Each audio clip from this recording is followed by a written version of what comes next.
Le Zhejiang, au bord de la mer de Chine orientale, est la province qui compte le plus grand nombre d'îles dans le pays. La côte orientale est densément couverte de fermes piscicoles et riche en ressources marines. Le nord de la province est connu comme le pays du poisson et du riz en raison de ses cours d'eau.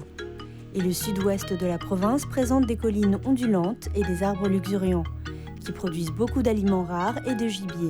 La richesse des produits et des ressources naturelles fait du Zhejiang l'un des berceaux de l'ancienne civilisation chinoise. Le Zhejiang dispose également d'un grand nombre de plateformes puissantes pour l'ouverture au monde extérieur, telles que l'exposition Chine, pays d'Europe centrale et orientale, et l'exposition sur les produits importés de Chine de Yiwu. Ce sont de bons exemples de la participation du Zhejiang aux échanges sino-étrangers. Le menu du banquet d'État du sommet du G20 en 2016 a fait connaître la cuisine du Zhejiang au monde entier. Bienvenue dans ce nouvel épisode de Secret Chef. Aujourd'hui, nous allons donc explorer la cuisine du Zhejiang, qui est un autre point important de la route de la soie. Et pour goûter aux saveurs les plus authentiques de la cuisine du Zhejiang à Beijing, nous sommes venus ici dans le nord de la ville, au Zhejiang Tower. Allez, suivez-moi.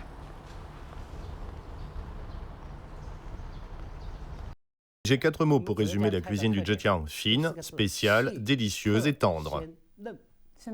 Pouvez-vous préciser ? Fine, ça signifie des produits gastronomiques bien travaillés. On sélectionne toujours des spécialités de la région. Le goût est délicieux. Par exemple, à Ningbo, les fruits de mer et ceux de la rivière sont délicieux. Tendre, ça désigne la consistance des ingrédients après la cuisson à la vapeur ou à l'eau. Et quel plat nous allons goûter ? Goûtez à notre poisson au vinaigre du lac de l'Ouest. Oh, c'est vraiment bon.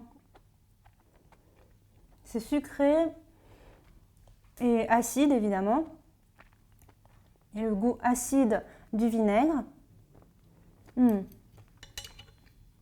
Et ensuite, au niveau de la texture, c'est glissant en bouche et la chair du poisson est tendre et un petit peu consistante.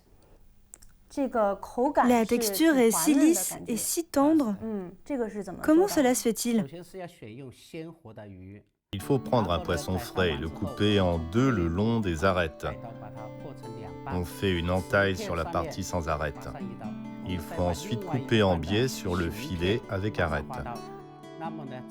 Ça aidera à réussir la cuisson du poisson. On fait bouillir de l'eau dans un wok. On ajoute du gingembre, du poireau et du vin jaune lorsque l'eau bout. Puis on met le poisson à tremper dans l'eau pendant environ 4 minutes et demie. Ainsi, il sera cuit. La sauce est préparée de manière à refléter les spécialités bien connues de la cuisine du Zhejiang, avec notre vin jaune Taiping Tia et notre vinaigre de riz. On ajoute ensuite du sel et de la sauce soja et on remue.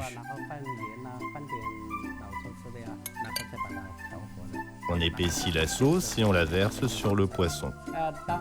Puis on saupoudre le poisson de quelques grains de gingembre afin d'améliorer le goût.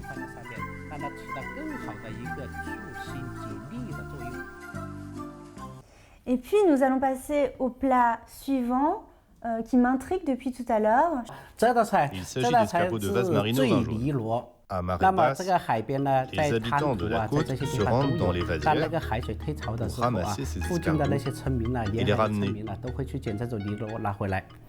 Pour la préparation, il faut mettre dans un bol du vin jaune, du baijiu, de la cannelle et de l'anis étoilé. On y plonge les escargots de vase, puis on couvre d'un film alimentaire. On met au réfrigérateur pendant environ 6 jours. Ne devrions-nous pas goûter à ceci ? Il s'agit d'un dessert, d'une purée de taro aux fleurs d'osmanthus.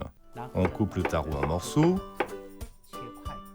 on les cuit à la vapeur, puis on les réduit en purée à l'aide d'un mixeur.